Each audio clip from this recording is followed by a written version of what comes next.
I'm JP Tuesday. And I'm Kiki Cannon. As lifelong Disney fans, the work of countless talented Disney creatives have shaped our lives. Now, as the Disney catalog expands, we're taking a journey through film and television to discover if that spark that shaped us as children lives on in adulthood. Does your favorite Disney media still cast that same spell? Join us as we find out. We are Rewatching the Magic. Okay,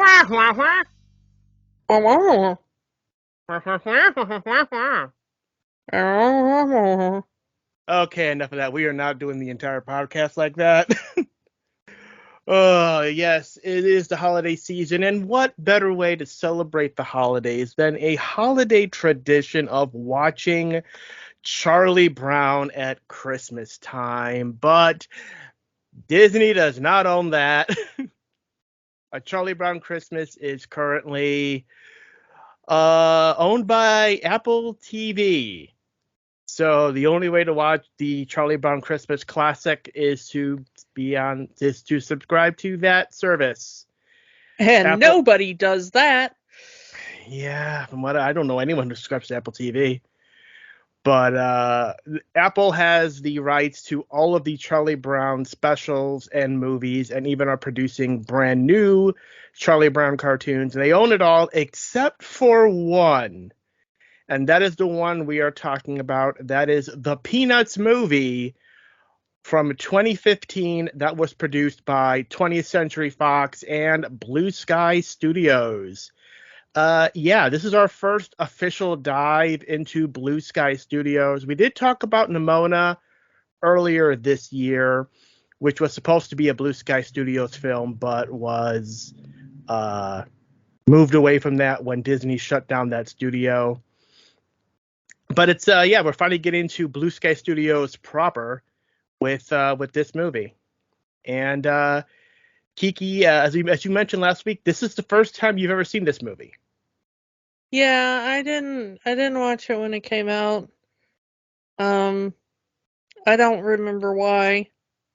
I was a Peanuts fan growing up, as I assume everyone on the planet was. You know, Charlie Brown Christmas is it's for a lot of people, those Christmas specials, Charlie Brown Christmas, The Grinch, Santa Claus is Coming to Town, Rudolph the Red-Nosed Reindeer, and a bunch of more, and a bunch more. It's not Christmas until you're watching those specials. And at least for me, just not Christmas. It's not officially Christmas until you're watching those. So, getting a little bit into the holiday season by watching this movie. And it makes sense because 2/3 of this movie takes place during winter. Yeah.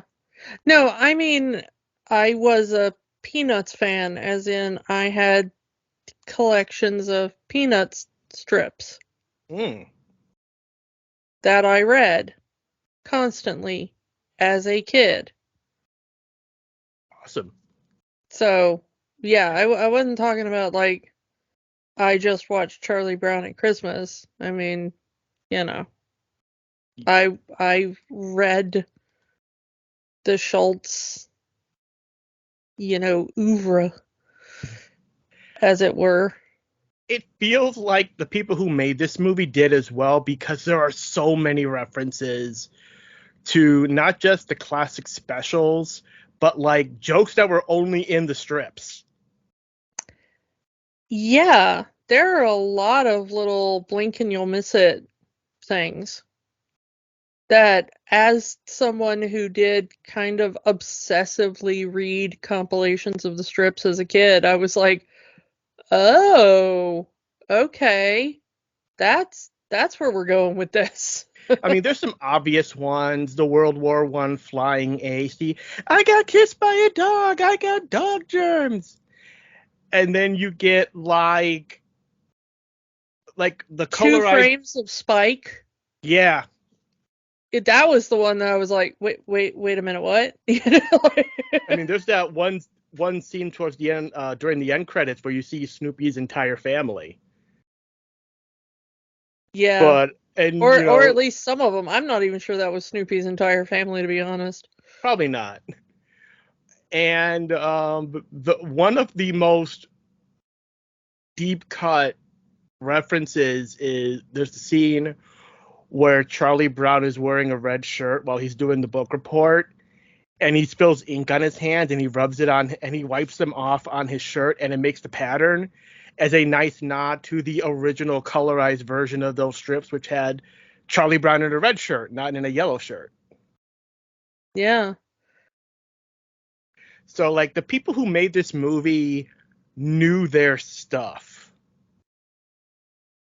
And like there was a lot of love and care made into it. And that was a lot of people's worry going into this movie, that it was going to be CG and not hand drawn, and that it was going to fall into the tropes of other CG movies of the time, of using pop music and going away from the core values of the original source material to make it hip and trendy for the kids. And yes, there is a pop song in here, but it's not that out of place since it is played at a school dance.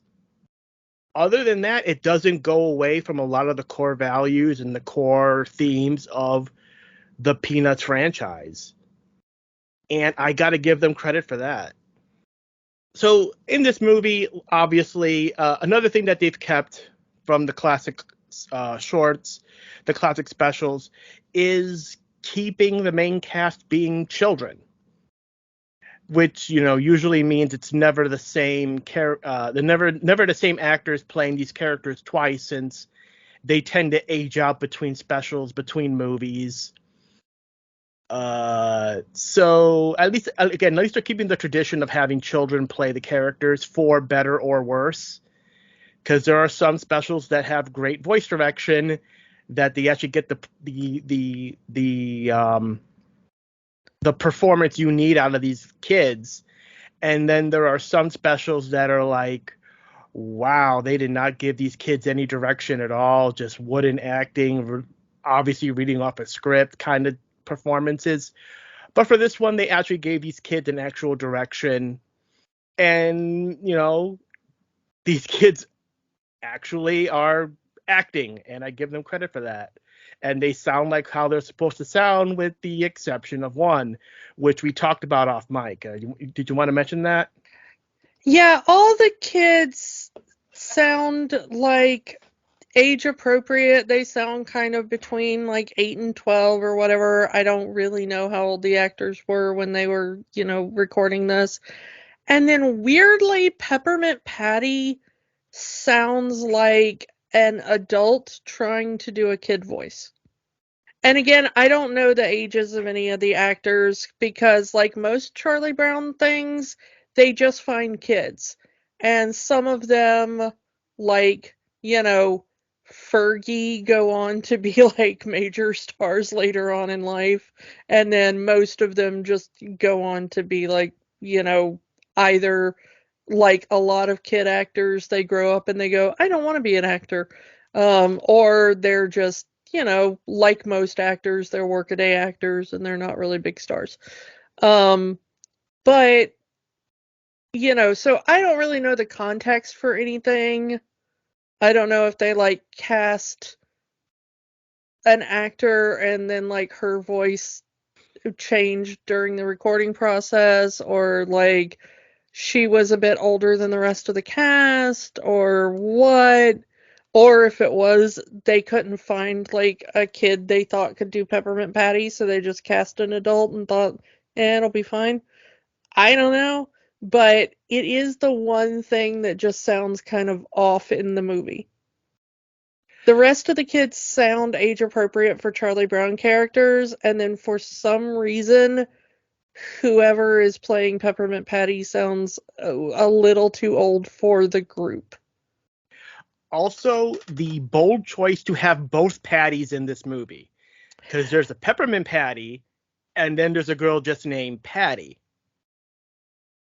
That was also interesting to me that they had Patty and Peppermint Patty. Yeah, that like people who may not be familiar with these characters will hear, "Hey, Patty," and then there's this blonde girl in a green dress, and then there's Peppermint Patty with the red hair and the freckles. Again, Bold choice. The cool thing is I liked how many of the characters got worked in, whether or not it was in the background or, you know, speaking roles. Yeah. 'Cause they really did put a lot of the characters. Um, and so if you're a big Peanuts fan, even if they don't have a lot of screen time, if you're familiar with the comic strip, you're like, oh, wow, that's interesting that they're in there, you know? Like the amount of screen time they give Pigpen in this movie. Well, I think that everybody just kind of likes Pigpen just as a concept, Mm. you know? So I like that he's in there a lot. Um, the fact that like they work like really obscure characters, like the fact that Shermie is in here, I was like, why is Shermie in here? But I guess if you're gonna put the other Patty in here, Shermie, I guess too, you know? Yeah. Cause I mean he's got some of the more iconic lines in some of the older specials. It's one of those things of like, I'm not even sure they mention his name in the movie. Just in the credits. Yeah, and so if you're not like a really big fan, it's just like background kids. But if you are a fan, you're like, wait, why is Shermie in here, you know? Yeah. Also, like really bizarre things like when we go into Snoopy's, you know, his flying ace novel that he's writing, he has the love interest of Fifi, and that is voiced by Kristen Chenoweth. Who originated the role of Sally Brown in You're a Good Man, Charlie Brown.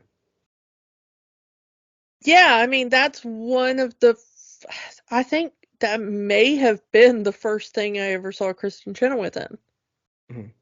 as far as her performance on the Tonys. Mhm. Um, and so that was, I think that was her role right before she got Wicked. Yeah, 1999. So not originating, but it was part of the 99 revival. Yeah. Um, so that was how I first saw her, and I was like, oh, this chick is awesome. And then she did Wicked, and then everybody knew who she was, you know. Mm-hmm. Um, but I love that little nod, you know, because a lot of the modern fans would, or at least like I guess the parents of the kids watching, Mm-hmm. um, which would be, you know, like our age, would really connect her with Charlie Brown, you know, because we have her singing, you know, New Philosophy and stuff in Yeah. our heads. Um, so I like that kind of connection as well. I like that they brought in a new trombonist to do the adult voices, Mm-hmm. quote unquote, you know? Yeah. And that turned out really well. Also, in keeping with the classic specials, they kept the music to be that jazzy style. They didn't update it. They didn't try to make it poppy. A lot of the classic Peanut songs that you would associate with Charlie Brown are in the movie, like Linus and Lucy, Christmas Time is Here, the little skating thing. They're in the movie, and the rest of the soundtrack is built around that to keep that style. Yeah, and the score in this was done by Christoph Beck, who is just incredible. And I mean, we've talked about him before because he worked on The Muppets in 2011. And I mean, we've talked about other things he worked on here and there. Because he's worked on some MCU stuff and lots of stuff for Disney. But the him doing the music for this and bringing in that same vibe really worked well. Yeah, and one more actor I want to say before we kind of go from that, Bill Melendez. For those of you who don't know who Bill Melendez is an animator who worked for Disney. He worked for Warner Brothers. He worked on like Pinocchio and Fantasia and Dumbo and Bambi. He also worked on a lot of the classic Looney Tunes shorts from back in the day. But he also was the animation director, the director period of all of the classic Charlie Brown specials, Charlie Brown Christmas, Thanksgiving, Great Pumpkin, you name it. He was the guy that Charles Schultz chose to do those cartoons. He even was the director of the first 4 theatrical movies: Boy Named Charlie Brown, Snoopy Come Home, Race for Your Life, and Bon Voyage. He also did the voice of Snoopy in every single Charlie Brown cartoon, bar one, which was the television adaptation of You're a Good Man, Charlie Brown, because Snoopy actually talks and sings in that. And Melendez is a singer. So with the exception of one, Bill Melendez has done the voice of Snoopy and Woodstock in every classic Charlie Brown cartoon. Bill Melendez passed away in 2008. This movie is in 2013. So they did not want to recast Snoopy. His voice is so iconic as Snoopy that they went back and reused archive audio of Bill Melendez as Snoopy for this movie. Imagine being so associated with a character that even after death, they did not want to recast you. Yeah, it is amazing that they did that, and I'm glad that they were able to put together the entire movie from previous recordings of him.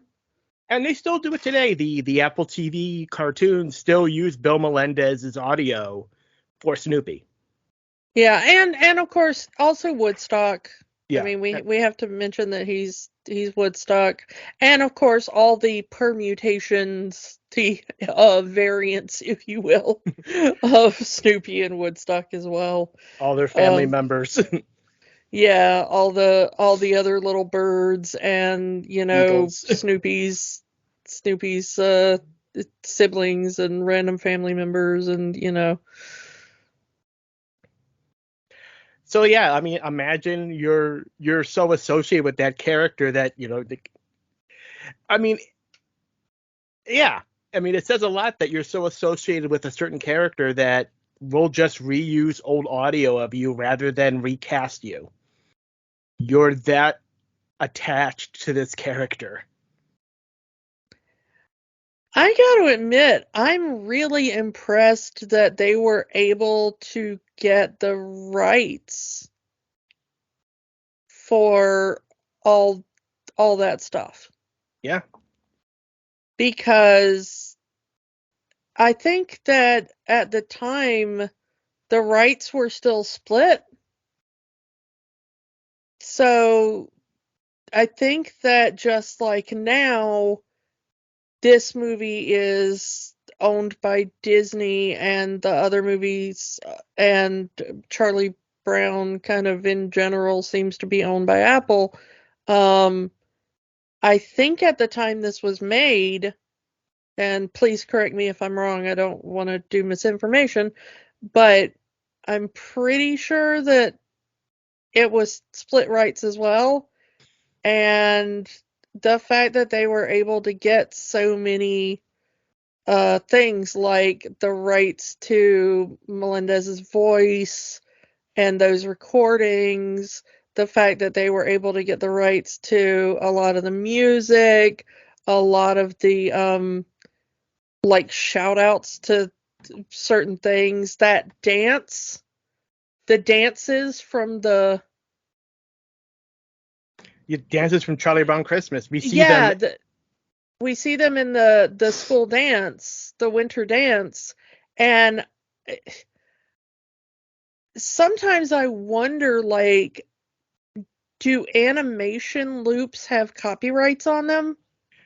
I've Oh, never known that, but some of those things are so iconic, like those little dance loops and stuff, mm-hmm. that I wonder if, like, those things are maybe under copyright or something, I don't No. know. But they use those, if you're a fan of those dance sequences um in the Charlie Brown Christmas special, they are used in this. And that shocked me too. Yeah, honestly, as we found doing this podcast, trying to track who owns the rights to things at any given time is an absolute nightmare. Yeah, that's this entire podcast in a nutshell. Anything that's not pure Disney.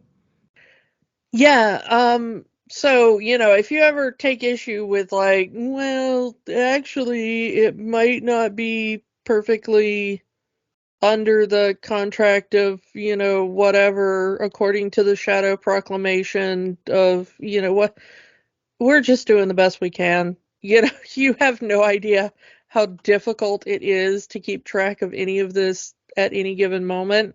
I think the only people who know for sure are the weird, shadowy demon lawyers that work for Disney Yeah. at this point, and I'm not even sure they know for sure. Yeah, the director of this movie was Steve Martino, who already was working with Blue Sky at the time. He did the animation for Horton Hears a Who and Ice Age Continental Drift. He worked on other movies like Robots with Robin Williams. Ice Age The Meltdown. He was also he did some work for Spies in Disguise. So he did a lot of work for 20th Century Fox Animation and Blue Sky Studios. And especially if you go with the fact that he did Horton Hears a Who, he was able to take regardless of how you feel about that movie, he was able to take those classic Dr. Seuss drawings and at least modernize them enough so they could work in CG animation. And he kind of does that here, but the beauty of it is a lot of it is unchanged. Like and the mix of 2D and 3D in this movie. Like the kids are all CG animation with individual hair strands and all that, but their eyes and mouth are all 2D. Like Pigpen's dust clouds are all 2D. The little heart shapes when Snoopy thinks of Fifi or when Charlie Brown thinks of the little red-haired girl, all 2D. And even in the animation itself, despite it being a CG animated movie, there's a lot of the old 2D animation tricks. such as when there's a scene where Fifi is spinning her wrench, and if you freeze frame it, you actually see the old 2D trick of multiple versions of the same drawing spinning around to give the illusion of movement.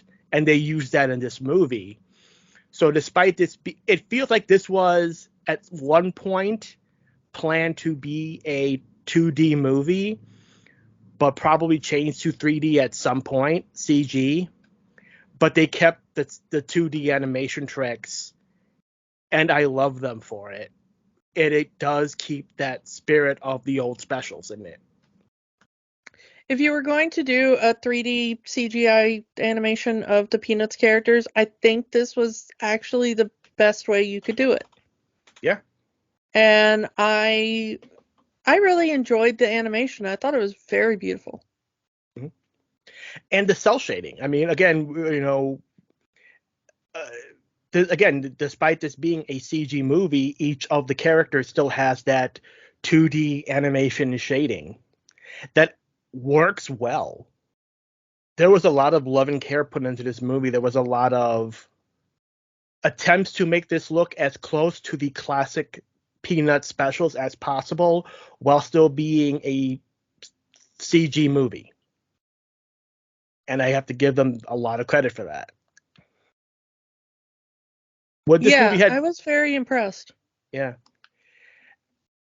And this movie really starts with you getting into the world of Peanuts, because the 20th Century Fox fanfare is Schroeder on the piano. Yeah, I love Schroeder playing that Fox fanfare. Like, it looked, it starts with, you get that drums, but once the melody kicks in and the 20th Century Fox logo is in full, we pan over and it's a piano version, and it's Schroeder. You see Schroeder right on the 20th Century Fox logo, and it was cute, and it works. It's giving you right into the world of Peanuts right then and there, and opening up with the black and white style drawing of the classic strips before it fades into the color CG. It's like we are going from the world of the classic comics into this 3D world, and I liked it. I like the intro here. I do like the way that they keep cutting back though to the comic strip style when like Charlie Brown is thinking and there's a thought bubble and his thought bubbles are comic strips. Yeah. I love that. It's beautiful. No notes. Whoever came up with that, I hope they got a massive bonus. I know they didn't. I hope they got a promotion. I know they didn't. Well, this studio no longer exists, so you can fill in the gaps But there. you know what I mean. Like, yeah, they deserved all the accolades, and I'm sure they didn't get what they deserved. This movie has two plots, and now the two plots do convene at various points, but there are two plots. The main plot is Charlie Brown trying to work up the courage to talk to the little red-haired girl. And the second plot, as Kiki had mentioned, is Snoopy writing a novel about his World War I fighting ace character. That in this context, in the context of this movie, the Red Baron storyline is inspired by Linus bringing in a model plane of the Red Baron's plane and it escaping and Snoopy seeing it flying through the air, and he gets the idea of what if I were a World War One flying ace and going up against the Red Baron, and I like that they have like a reason for Snoopy to go into these flights of fancy. His little fantasy world. Yeah, in this one. I mean, in past movies, they've been dream sequences or just the plot stops so Snoopy can have a fantasy. But to have a narrative reason why Snoopy goes into these fantasy worlds is a plus. Especially we get the origin of the typewriter. Because Snoopy he tries to go to school and he gets kicked out and he lands into a dumpster and someone has thrown out this typewriter. Which he takes home and decides, I'm going to write a novel. And he's making Lucy read it as he's writing it, which is where the audience gets the narration from. Mm-hmm. Since Snoopy can't narrate it himself. Of course, in the comic strip, for those who don't follow the comics and just watch the specials, in the comic strip, you always see what Snoopy is writing. So you get the text of what Snoopy is typing. Or thought bubbles of what he's thinking. Or thought bubbles of what he's thinking. But when he does these, like, Snoopy at his typewriter, you get the context of what he's typing. So when he has these fantasies of, fighting the Red Baron or whatever, and he's writing a novel about it, you would get to see the kind of third-person omniscient narration of the novel typed out in text bubbles. Mm-hmm. So you really need a narrator, or it's going to be a lot of text on the screen, but this is a movie for like 7-year-olds. Mm-hmm. 7-year-olds aren't going to do a lot of reading. So you have to have somebody read it out loud to them. So I like the idea that, like, Lucy comes along and she's like, hey, stupid dog, what are you doing? And he keeps handing her pages and she keeps reading them out loud. Really, there was only two choices based on Snoopy itself. It's either going to be Lucy or Charlie. Yeah, and Charlie Brown's already got his A-plot, Yeah. And I do like how the story, as Charlie is going through this winter into spring, into summer, how those events shape Snoopy's story. Yeah, they are parallel stories. Snoopy meets a little red-haired girl and starts having a crush on her. Snoopy decides, I'm going to add a love interest to my story. Yeah.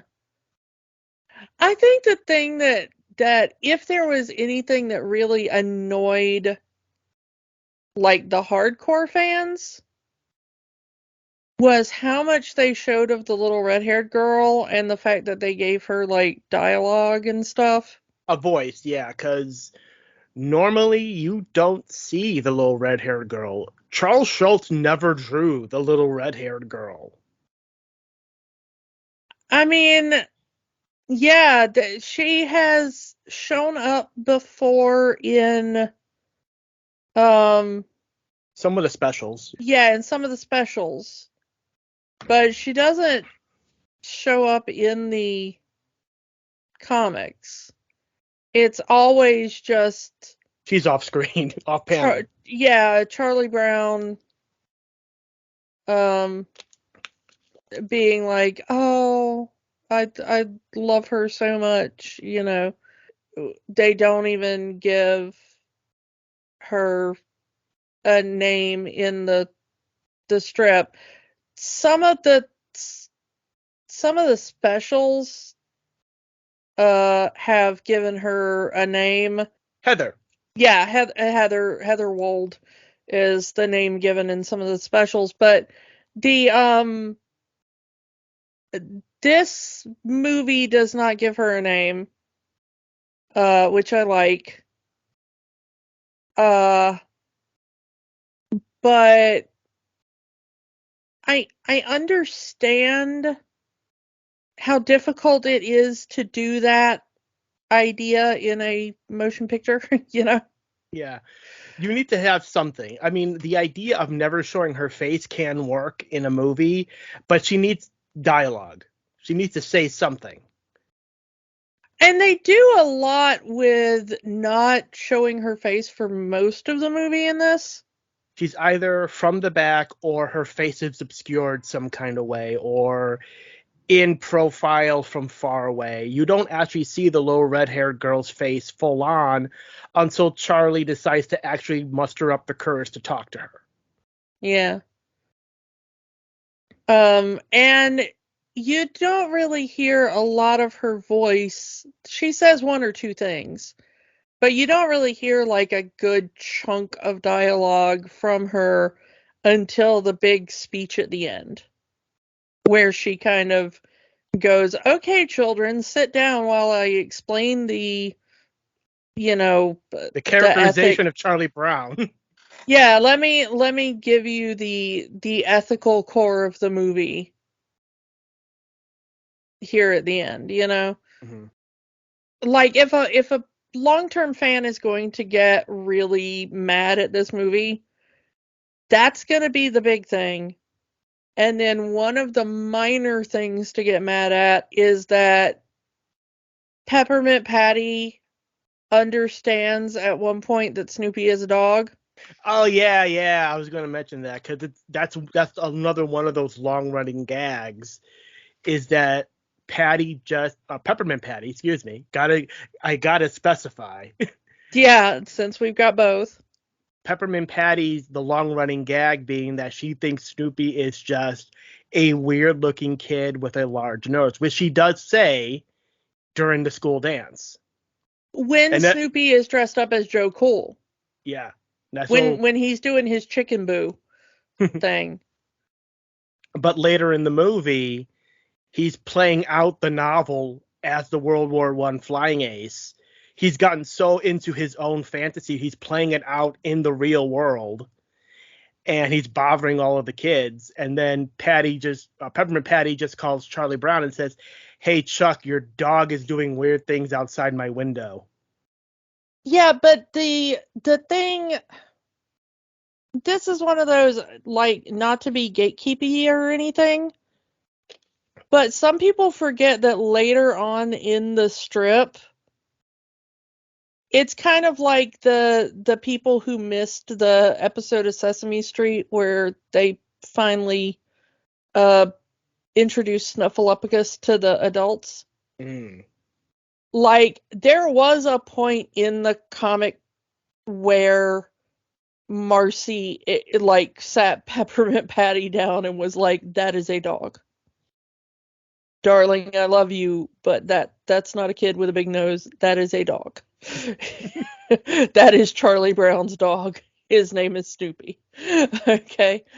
But like there was a point in the strip where Schultz was like, "Okay, we're ending this gag." This gag isn't funny anymore.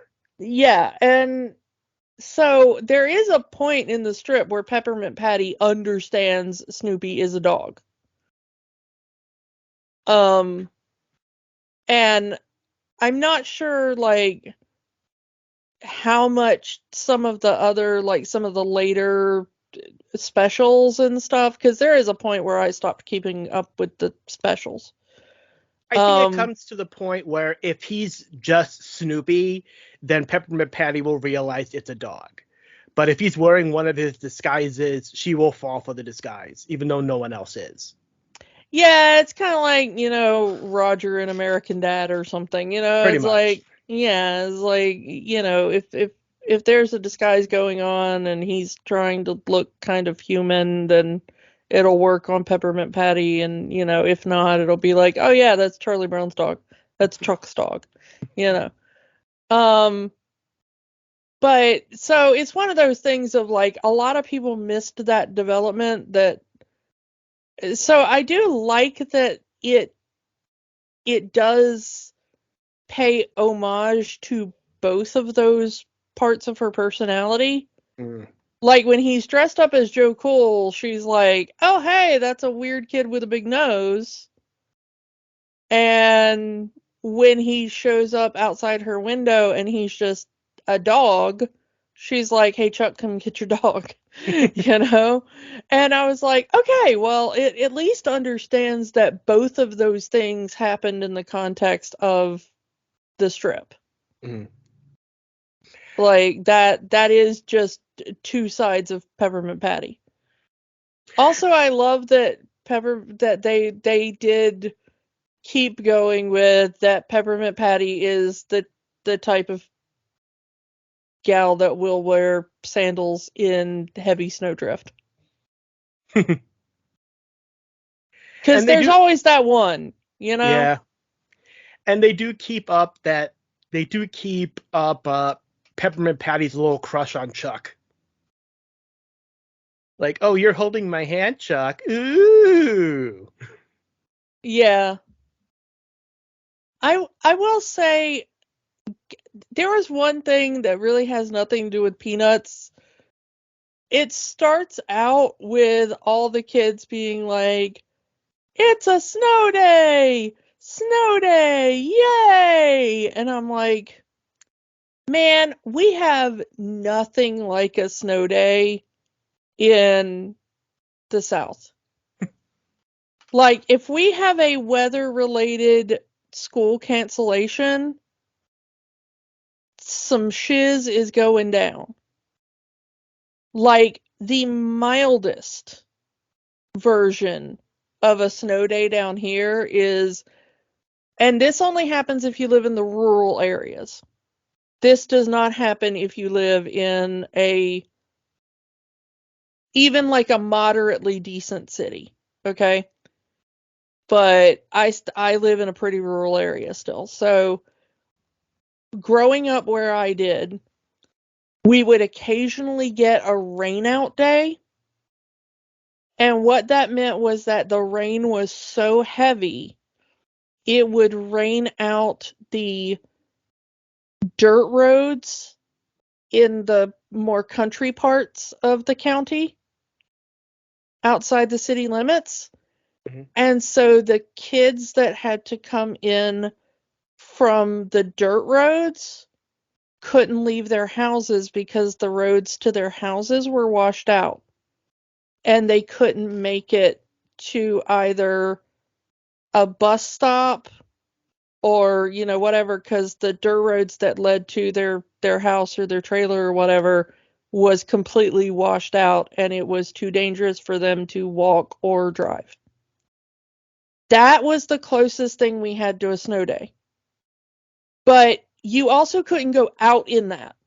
So it's not like you'd be like, "Yay, snow day, everybody grab your sled and go out and like have fun and make snowmen and stuff."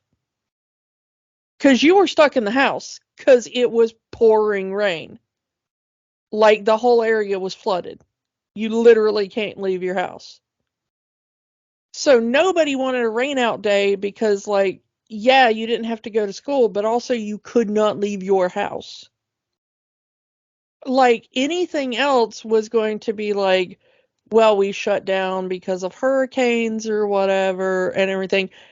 Now, sometimes we did get a legitimate snow day, which was any amount of snow precipitation would shut down the entire area. And I know that, like, where you live, you would make fun of us for that because, like, even less than an inch will shut down everything here. But as I have explained to you before, we do not have the ability to make the roads safe. And no one where I live has, like, all-weather tires or chains or salt or, you know, we don't have... Yeah, snow is so rare in your neck of the woods that it's not even worth having all of that equipment on hand 365. Yeah. So, like, we don't, like, my county does not, like, even in, because I live in Georgia, so even in Atlanta, the Atlanta area, and I'm talking about the greater Atlanta area, owns, last I heard, they own one snowplow for multiple counties to use. So if it snows in Atlanta, they own one snowplow for multiple counties. Mm. So one snowplow has to clear all of Atlanta, Metro Atlanta, and the surrounding area, which is why everything gets shut down because it happens so rarely. Why would you keep a fleet of snowplows or salt trucks for like a once every 5 years event? Unlike in the Midwest, where I am and where Charles Schultz grew up, where you do need a fleet of snow plows and salt trucks because that is an annual occurrence. Yeah, I mean, you're going once winter starts. I mean, I lived in Chicago for a while, so I understand it. Once winter starts, you're going to be needing those trucks once every couple of weeks. Like it's it's fine. But once again, if there was a legitimate snow day here, we also didn't get to like go outside and play in the snow or anything because it doesn't accumulate enough for there to be, sledding or making a snowman or, yeah, we've got a lot of lakes and stuff, but they never freeze over. You can't go skating on them. You can't, play hockey. You can't, like, so once again, it would shut everything down, but you can't, like, leave your house and do anything. Mm-hmm. There's nothing, there's like no powder to play in, it's like, so, like, it's always funny to me to watch things like, Simpsons or Peanuts or whatever, where everybody's like, snow day, yay! Because there is nothing in the South that is a weather related shutdown of anything where the kids are like, yes, we get shut down from school, and also now we get to go outside and enjoy things. If weather shuts down something in the South, it is an emergency and you are stuck inside your house. Yeah. It's like, yeah, you don't have to go to school, but you also don't get to do anything else either. It's like, it's better now, I guess, for kids because there's like, as long as the power and internet stays on, you have stuff to do in your house. But those were the worst days when I was growing up because, we didn't have internet or anything. So it's like, yay, I get to stay home and stare at a wall. Like, it was like the sick day where you're like, well, at least Bob Barker is on telling me to spay and neuter my pets. Like, that's all I'm doing today. Didn't you mention like the hardcore fans? There probably is a couple of them, but I would say these are nitpicks to the extreme. Is number one, all of the kids are in the same class. Because, Yeah, that was another thing that I was like, oh, okay. Like everybody except Sally. yeah, because Sally's in kindergarten. In this movie, in the classic comic strips and even in the classic specials, Patty and Marcy and a couple of the other kids go to a different school. And in this movie, all of the kids go to the same school. The big one, at least for me, is that Linus is in the same class. But Linus is 1 year younger than Lucy. He shouldn't be in this class unless all of these kids got held back or Linus is really smart and skipped a grade. Yeah. Again, nitpicks. From a narrative standpoint, this makes sense. I understand this. I am just being a nitpicker. But keeping the running gag of Peppermint Patty falling asleep in class, it's a classic bit. Yeah, I grew up being like, well, if I relate to anybody in this strip, I am a cross between Charlie Brown and Peppermint Patty. If I Peppermint Patty played less sports and had the luck of Charlie Brown, Hmm. that's kind of where I am. It's like I wasn't really that into sports, but that kind of personality was more me. Hmm. But I had Charlie Brown's luck. So I grew up kind of kind of relating to Peppermint Patty. Mm. And I do in this one too, is like she's always sleeping in class, which I always did as well. And then they discover that she does the standardized test very quickly and then makes a really good grade on it. I mean, a perfect grade. Yeah, and she just does it by making doodles on the test sheet. Like, she was just random stuff because she's not paying attention. But yeah, that's one of the big plot points of this of the movie is the standardized test, which Charlie Brown and Peppermint Patty get their test switched. And Charlie gets the credit for having the only perfect score in the entire class. And it turns out that it's not his test. He looks at it like, this is not my test. This is Peppermint Patty's test. What do? And it plays up into Charlie's whole thing of being the quote blockhead, the quote failure face, the one that everybody kind of demeans and makes fun of.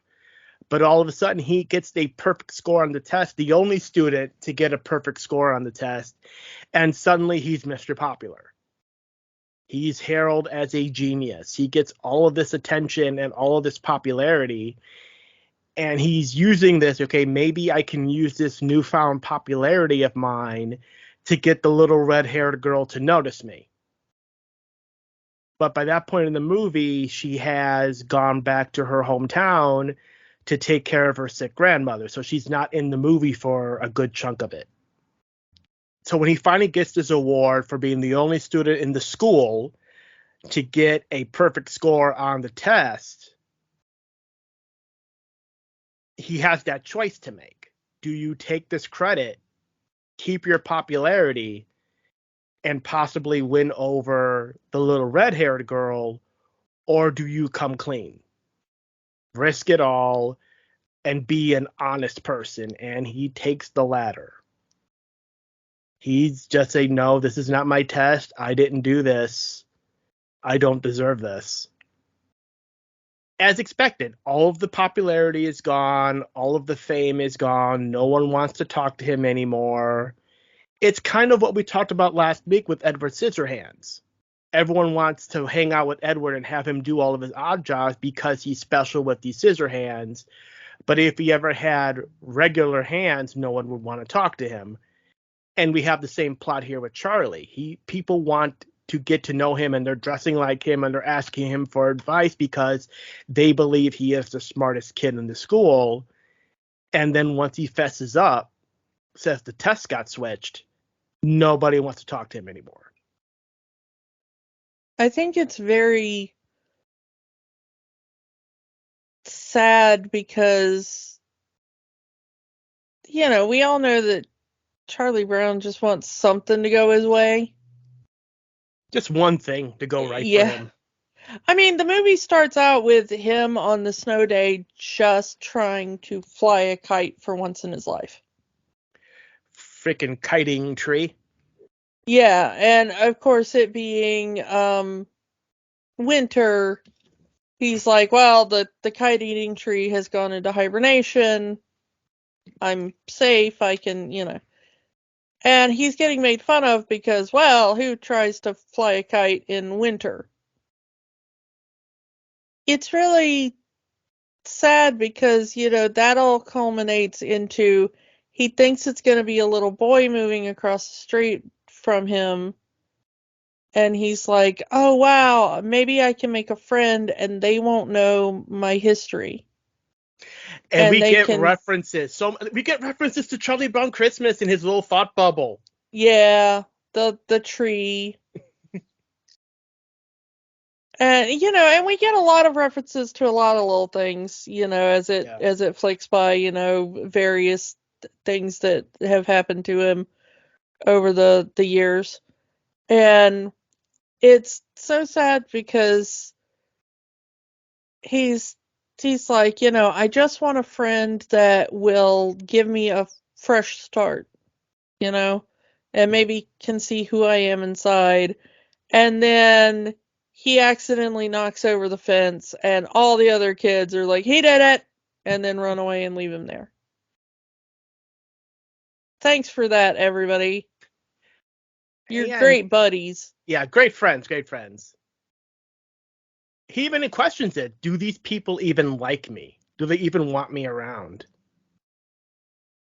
And that is his big plan to win over the little red-haired girl, is to, as Lucy says, you have to go from being a loser to a winner. And he tries so hard. Charlie tries so hard in this entire movie to turn his luck around. He tries to become, as Lucy says, a winner, even giving him a book of how to be a winner. Like, he says, okay, I can impress the little red-haired girl by winning the talent show. And he's practicing his little magic act, and it's good. It's good. It's so good that once he shows up at the talent show, everyone's turning their head and like, wait, is that Charlie Brown? Like, he's in a suit, he's got the top hat, he appears in a puff of smoke.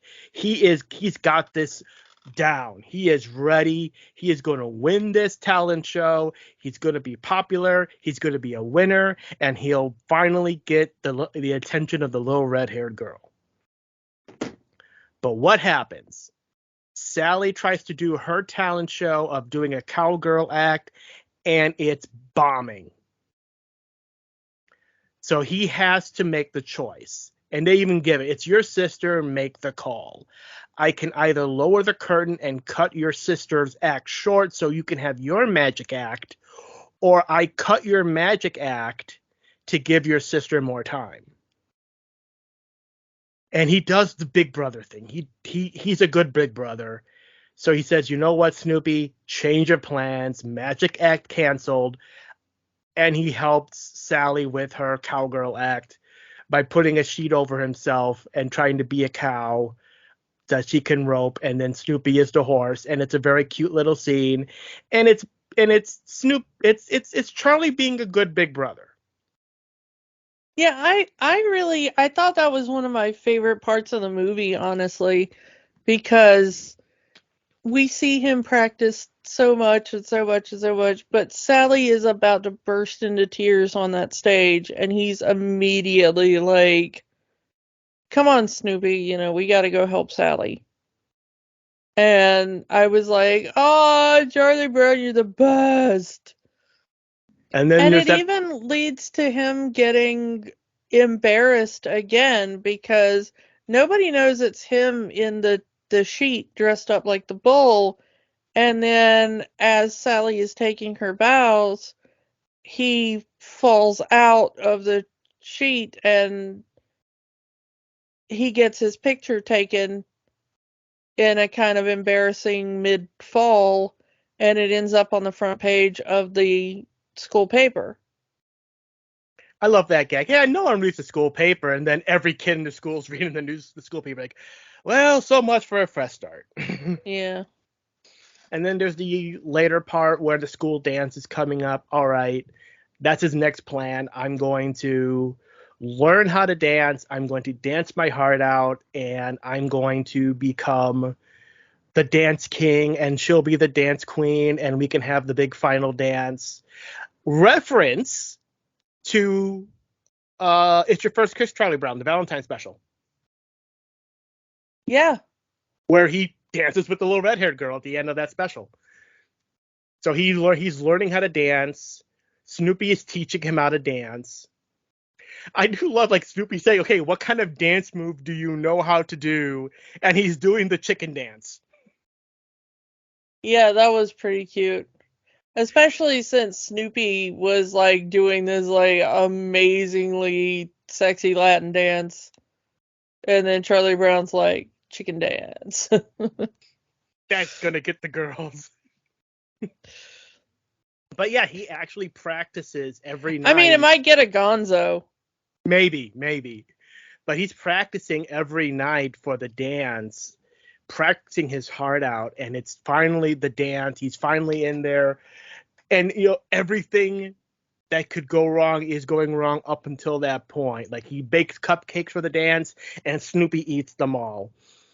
He tries to be a good friend for Marcy by carrying the punch bowl in, and his shirt gets caught in the door, and he almost spills it. But finally, it is his turn in the little Soul Train line, for lack of a better term. Yes, I'm old. I mean, I immediately was like, okay, we're doing a Soul Train line. All right, fine. So yeah, they do the Soul Train line for the girls, and the little red-haired girl wins that competition. Then they do the Soul Train line for the boys, and Charlie is the last boy to dance, and he is so nervous. And finally, Snoopy's kind of like, remember what I taught you. And he starts doing his little dance, and it's impressing everybody. And they're going, wait, Charlie Brown can dance? And it looks, and even the announcer, which I think is Linus, saying, I think we have a winner for the boys' dance competition. Only for him to slip on his own 2 feet, launch his shoe up into the ceiling, hitting the sprinklers. No, I gotta correct you. He slips on some spilled punch. That he likely spilled himself. Yeah. He slips on the spilled punch. His shoe flies off his foot, knocks into the sprinkler system. The sprinkler system, yeah, and it just ruins the whole dance as the sprinklers are going off. Charlie Brown's bad luck strikes again. I love everybody evacuating, and my favorite gag of the movie, I think, which is that all the dust gets washed off of Pigpen, and I think it's Violet that's standing next to him. It's Patty. Oh, is it Patty? I thought it was Violet. It's blonde Patty, yeah. Yeah, but the other Patty, yeah, and she looks at him without the dust cloud around him, and she's like, "Do I know you?" Because it's just like a normal, clean kid now. Yeah. Oh, I gotta mention the other gag, because I mentioned this to you off mic. The other gag that just had me rolling in this was that we keep getting these cutaway gags during the winter to Woodstock, like just doing wintry things in the background. Mm-hmm. And like, it's always him with like little tiny bird sized like winter machines. So when they're out on the frozen lake at the beginning of the movie, Woodstock is just driving like a little tiny bird sized Zamboni around the lake. Which I love. And then later he's like snow blowing the edges of his nest with this like little tiny snowblower.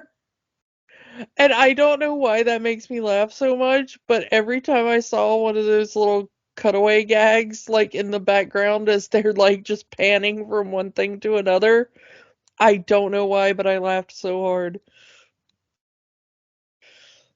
Yeah. It's like Charlie tries so hard. He tries so hard. And he got so far, and in the end, it doesn't even matter. How many times are you going to make that gag in this podcast? As many as necessary. As many as I want to. It's my podcast too, damn it. So yeah, we finally get to the point where, as I said, the little red-haired girl has gone back to her original hometown to take care of her sick grandmother. And it's book report time. It's not a book report on Peter Rabbit, another reference. Yeah. But it's a book report that they have to do, and each one is paired up with a partner. And Charlie Brown's partner is the little red-haired girl. And since she's not going to be in town because she's taking care of her sick grandmother, Charlie has taken upon himself to do the entire book report by himself so she won't have to worry about it.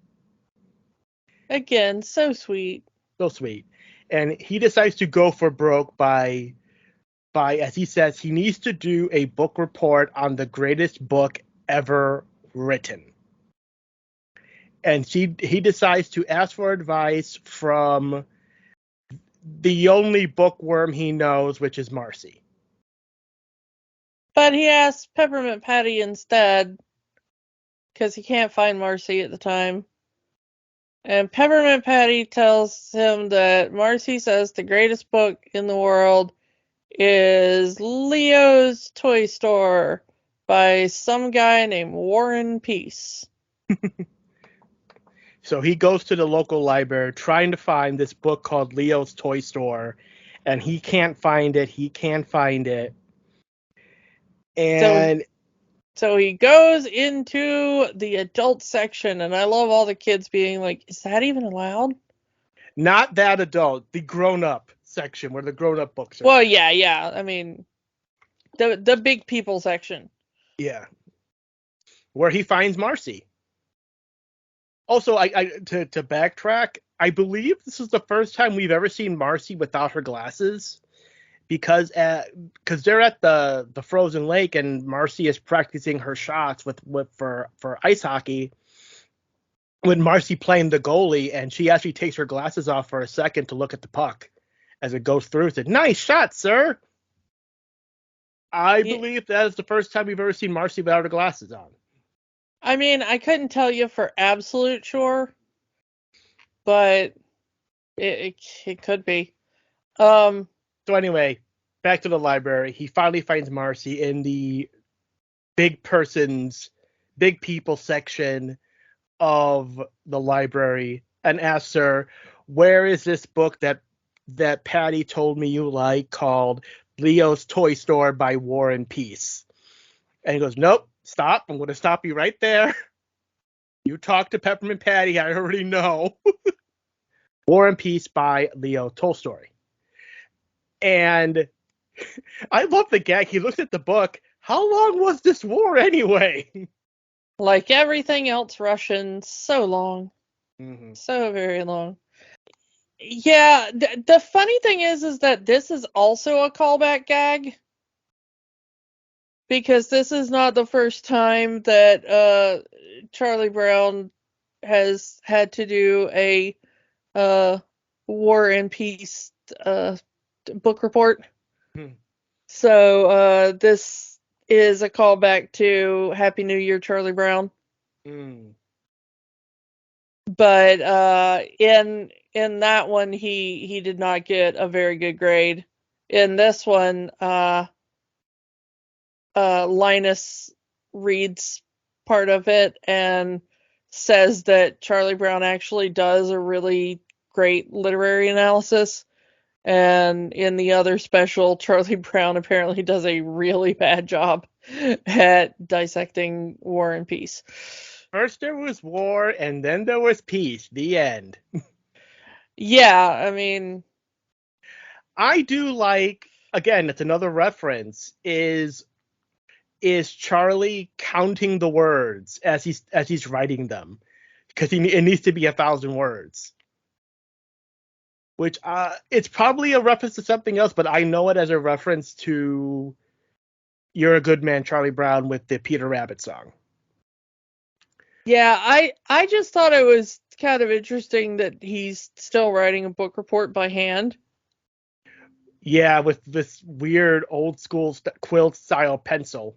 Yeah, he's using a fountain pen. Yeah. And I'm like, wow, Charlie Brown is extremely old school with the fountain pen there. Yeah, that's where he gets the ink on his hands.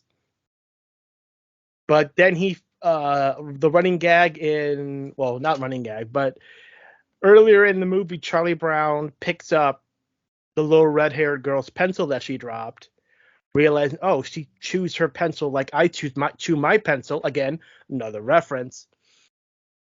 And he uses her pencil to write the book report. So it's sort of both of them writing it, because he's writing it with her pencil. on one hand, kind of creepy that he's kept this pencil, but he's also a child. I think it's just that he keeps forgetting to give it back. Mm. Because when he goes to look for something else to write with, he seems surprised that it's in there still. Mm. Well, he doesn't have the courage to talk to her, so he can't really give it back to her because he's too scared to talk to her. Yeah. Finally, she comes back from taking care of her grandmother just in time for the book report to be due. Oh, we had a book report due and you did it all by yourself? Thank you. That's so sweet of you. And yeah, because he's so scared of, he's so uh, Flustered. flustered over seeing her because, crush. He ends up falling backwards, throwing his book report into the air, which is then shredded by the running gag of the little model plane still flying around. That must be a really strong propeller on that plane because they spun it once and it's been flying around this entire movie. Yeah, I wonder what's given that propeller its juice. Mm-hmm. But yeah, the entire book report is shredded, which ultimately gets them both fail. They both fail the book report because there's no book report to submit. Again, Charlie Brown's own luck fights against him again. And I like this because it leads directly into the big climax of Snoopy's novel as he balls his fist up into the air at the plane and it just shifts to the comic strip, "Curse you, Red Baron!" But Yeah, but I do like what we get as our kind of, Charlie Brown is so upset that he can't do anything right, and he's messed up the book report, and now him and the little redhead girl are gonna fail and all that kind of stuff. And we never find out if they do fail. yeah, because it cuts straight to Christmas break and then cuts straight back into summertime. Yeah. I mean, we skipped like a whole half a year. Yeah. But we see him try to do all these nice things for other people, and He teaches that one little kid how to fly a kite. yeah, and then he's jealous because the kid actually gets the kite to fly and he still can't. The second the kid's like, "Hey, you want to try to fly the kite? It's already up in the air," and then it just falls out of the air, and yeah. Mm-hmm. But as summer approaches, because we skip so much, Charlie Brown finally is like, "You know what? I'm gonna work up the courage to just walk across the street and hand her this pencil back and say, hi, and you want to hang out for the summer or whatever." And he finds out from her mom that the little redheaded girl is going to a summer camp. And so he needs to get to the bus right now and tell her how he feels, or, by the time she comes back later in the She might have summer forgotten about him. Yeah. or whatever, maybe she'll have found a boyfriend at summer camp. Oh no, who knows. But it's also the summer carnival has started. Yeah. So, we have a whole like chase sequence of will he get there on time, and of course he does. But Charlie ends up stirring up a lot of attention for himself because he's running like a madman through the carnival. And so a lot of people start following him, and they all end up at the bus as the little redhead girl is getting on, and he's like, "Oh yeah, your pencil." And she's like, "Oh, I've legit been looking for this for a year." Um, but I do like how this whole thing starts. He just bumps his head. He just wants something to go right for him. He bumps his head on the kiting tree, who drops one of his kites on there. A wind picks up and just drags him to the bus stop. Fate itself is trying to get Charlie Brown and this girl together. And that's what gets everyone the attention. Oh, Charlie Brown finally got the kite in the air. After all this time. Yeah, the kite kind of wraps around him and just kind of pulls him off the ground, but everybody else is like, oh, Charlie Brown's flying a kite. But anyway, he makes it to the bus and he's like, here's your pencil. And she's like, oh, yeah, weird that it's been missing for an entire year and now the weird kid gives it back to me.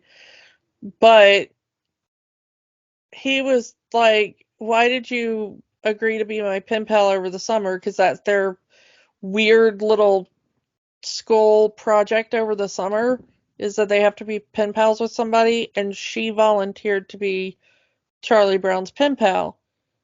And she has this whole, like, Stan from South Park, I learned something today speech about Charlie Brown, which is that, like, everybody here calls you a loser, but you're not a loser. You're actually really cool because I've been watching you all year, and I saw when you helped out your sister, and I saw when you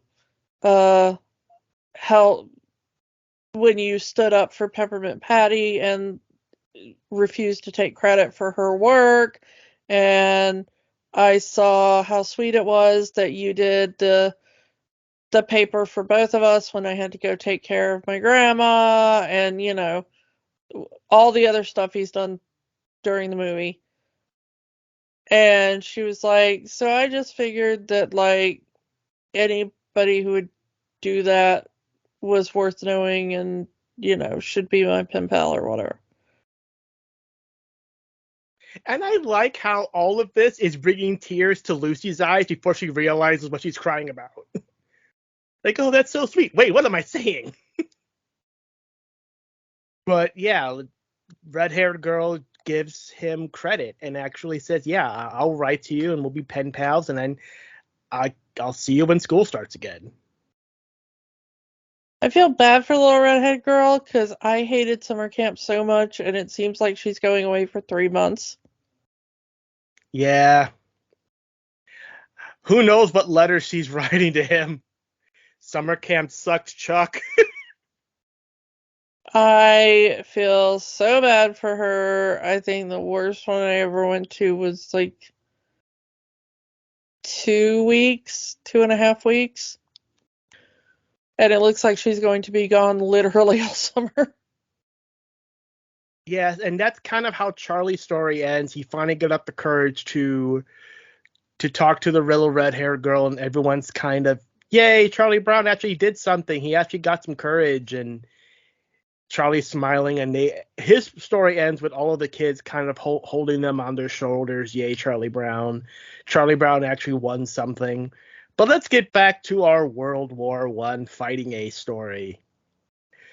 But yeah, so the whole thing is Snoopy is flying around. He's fighting the Red Baron. We get the character of Fifi involved, who is this amazing dog that Snoopy ends up falling in love with, who is captured by the Red Baron, and he has to go and save her. It's like if you take all of the World War I fighting ace segments, you probably get like a half an hour short out of this, which not so bad. It's a pretty straightforward story. Before Snoopy calls in the troops, all of Woodstock and all the little birds flying in planes, going after the Red Baron to finally save Fifi. It's greatly animated. There's only so much you can talk about with a segment of the movie with little to no dialogue and some narration. Yeah. But it's beautifully animated. But yeah, Snoopy saves the day, he defeats the Red Baron, and saves Fifi. Happily ever after, his novel ends. It's a beautiful little story, and the gag at the end is he's having as you mentioned, Lucy is reading the novel, and he looks at Snoopy after she's done reading the novel, and it's like, a dog being a World War I flying ace? That's the most ridiculous thing I've ever heard. Before Snoopy smacks her in the head with the typewriter. Sorry, Lucy, you deserve that. Yeah. This special really goes all in on Lucy being kind of a bee. Yeah. I feel like the strips were always kinder to her.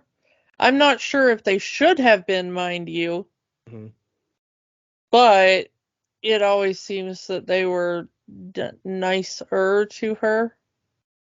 Yeah, I mean, there are moments where she is finding Charlie Brown to be actually smart and a decent person and a good person, and she hates this fact. She hates the fact that she's actually seeing something positive in Charlie Brown.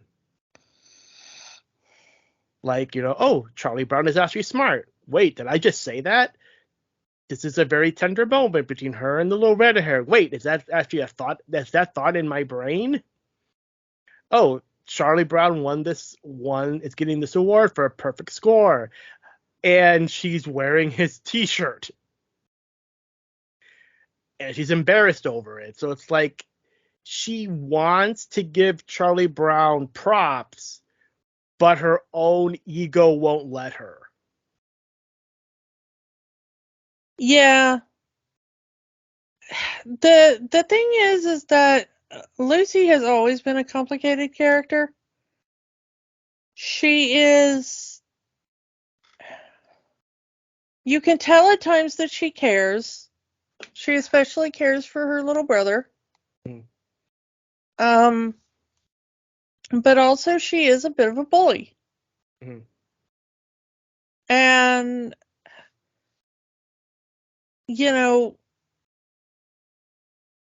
there is a bit of Miss Piggy in her. Mm. In that sense. And I want to just be like, okay, it's another adventure girl, but it's really not because of the lines she sometimes has to say. Yeah. I mean, like I said, you're a loser, Charlie Brown. You have a textbook failure face. Like, she purposely puts Charlie Brown down even when she doesn't need to. Yeah. And of course, we get it as a mid credit scene, the football, because it's Peanuts, it's Charlie Brown. You cannot do a special of Charlie Brown without that gag. So yeah, she says, after everything that happened today, after everything that's happened in the last year, I will not pull the football. I will let you kick it, and you will have your moment. And of course, she pulls it away at the last second, like she always does. Because yes, Charlie Brown, you are kind. Yes, you are a good friend, but you're also gullible. Ouch. Yeah. So like, there are, again, in this movie, there are times where Lucy really wants to give Charlie Brown his props, but she just cannot do it. She cannot bring herself to say something positive or do something positive for Charlie Brown. Sorry, I didn't really have much more to add to that. Yeah. So, I mean, like I said, the movie does so much to... This movie does so much right by the franchise. And like I said, there was a lot of worry in this movie that it was going to do like other movies, like, again, some of the Dr. Seuss movies or some of the other adaptations where it's modernizing the story, modernizing the character designs, or in some way not be true to the source material. This movie does everything it can, in some cases a little too much, to be faithful to the original comic strip, or at least the spirit of the original comic strip and the spirit of the original specials. And there was plans to do a sequel. In fact, that sequel was supposed to come out this year. But then Disney bought 20th Century Fox. Disney shut down Blue Sky Studios. The sequel never happened. Apparently, there is a CG sequel planned somewhere. I don't know what studio picked up the rights after Disney closed down Blue Sky. Maybe it's Apple, who knows? But somewhere, someone is still wanting to do a sequel to this movie. I don't know if that will ever happen.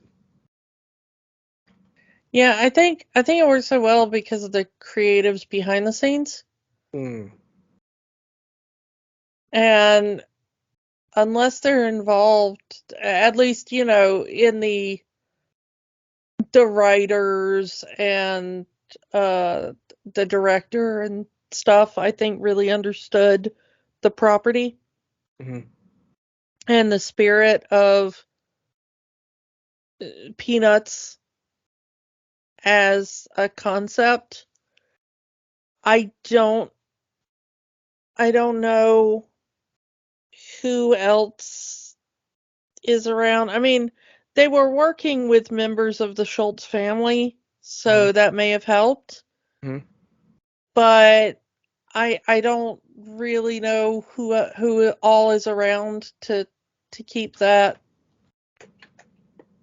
going and make sure that they're going to respect the intent. So, yeah, it's just a matter of can you get the tone right? I thought the tone was right on this. If I had a criticism, it didn't have that kind of bittersweetness that the original specials had. There was always kind of that, like, tug your heartstrings bit that the ones we grew up with had. And I'm not saying, like, everything has made me cry or anything, but there was kind of a mild bit of emotional core that I think was missing from this. I liked the other parts of it, don't get me wrong. But I also think the plot was a little thin. And I don't know how else to really explain myself on that one. Like I said, it's very simple. Like, it feels like the World War I Flying Ace parts was added in just to beef this up to a 90-minute movie. Because, like I said, the World War I Flying Ace part takes up about a half an hour of this movie. And the other hour is just Charlie Brown and his antics in trying to get up the courage to talk to the little red-haired girl. Yeah.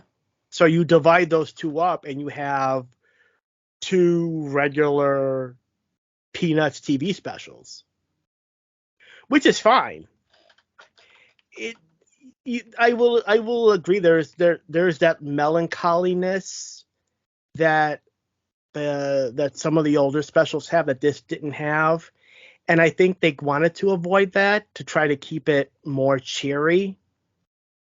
And like I said, it might have done a disservice to it, but everything else, this is just straight Charles Schultz, Charlie Brown, Peanuts goodness. Yeah. And I mean, overall, I did like it. I kind of wish it had a slightly meatier plot, and I wish it had a bit more of an emotional core to it.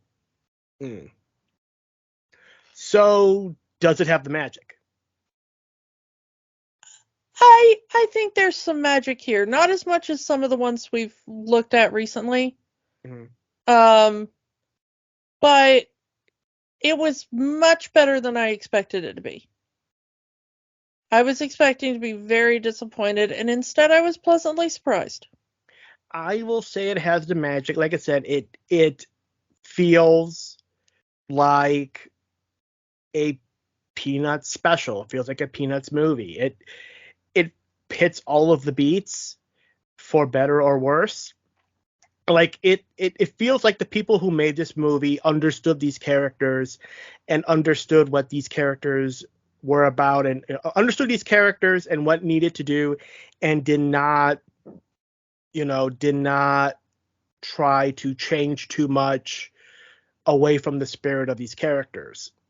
And I could see where you're coming from, because there has been so many of these kind of adaptations where, and I mentioned before, you're modernizing the designs or changing the tone to fit a more epic story. And for Peanuts, you don't need an epic story, because these are just kids in their neighborhood. So that's one thing I did enjoy. It's not like, Peabody and Sherman, where you change so much of the tone, or again, some of the Dr. Seuss feature films that change a lot of the tone or change a lot of the designs up. This stayed true to Peanuts, at least to me, and was a good movie. I don't know. And maybe it was because the Schultz family was involved, but I don't know what else you could do that could be even more faithful, that, at least in my opinion, that's just my opinion. So, Kiki, let's move on to next week. Kiki, how would you like? I know we've already finished our retrospective, but how would you fancy one more ride in the TARDIS before the year is out? I think that would be quite lovely. Because what's Christmas without Doctor Who? And we're getting a brand new Doctor Who Christmas special this year, and it's supposed to be the first adventure of a brand new Doctor.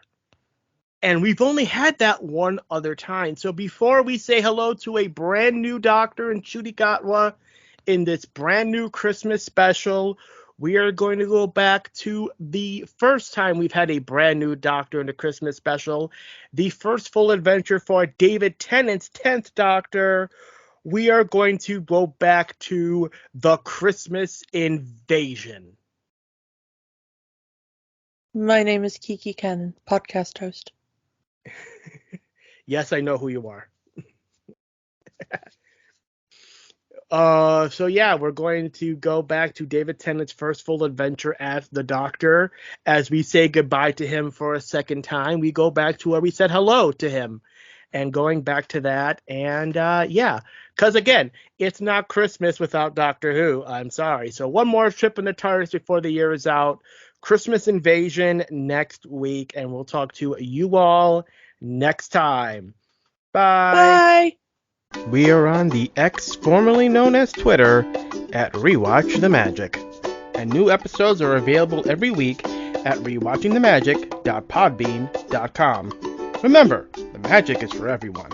It only stops if you let it. Don't let the magic stop here. Join our conversations on Facebook, Instagram, and Threads at Rewatching the Magic. Podcasts are fun, but there's work to be done. We encourage you to get involved. Here are some organizations we support. The American Civil Liberties Union fights for the constitutional rights of all Americans.